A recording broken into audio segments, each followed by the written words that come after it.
Hello and welcome everybody. It's 9:30 a.m. here in the Iranian capital, Tehran. This is Press TV's World News. Local sources in Syria's eastern province of Dayr al-Zawr say villagers and members of the Shaitaat tribes have now joined the army in its fight against the ISIL Takfiri militants. The tribesmen and villagers formed a new unit named the Popular Resistance Front. The move comes in the wake of the ISIL atrocities against local people, especially tribesmen in Dayr al-Zawr. Shaitaat tribes, which live along the Euphrates River, joined the armed opposition against the Syrian government in recent years, but they switched sides after the ISIL killed over 900 of their members. Reports say that Takfiri insurgents kidnapped women and children, beheaded and crucified young men, and hanged those who opposed the ISIL's self-proclaimed Caliphate.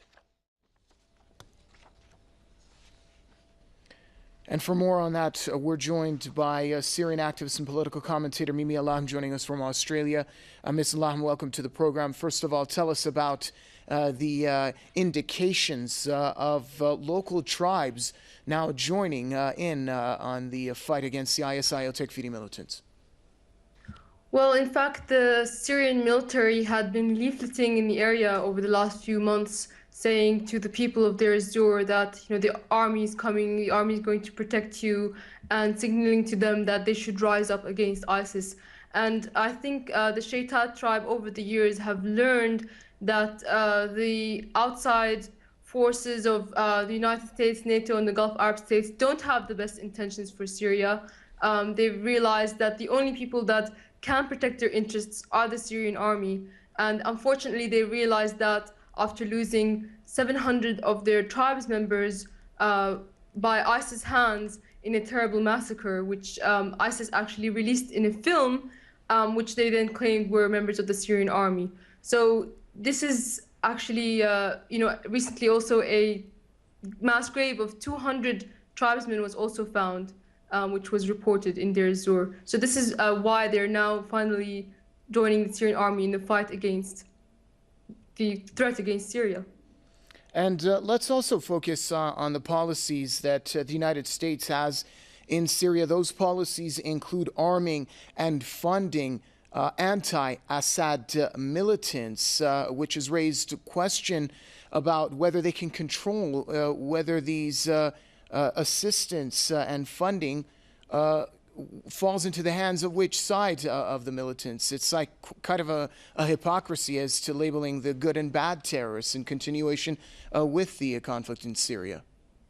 Well, it seems like the good terrorists are the terrorists that accept influence of the United States, and the bad terrorists are the ones that are outright rejecting United States influence, but perhaps under the table they are still being somehow influenced. ISIS is, of course, still being backed by Turkey, and there's been many reports showing that Turkey has been allowing them across the border. They're showing no indication of fighting against ISIS, and they're allowing ISIS back into Turkey for medical treatment.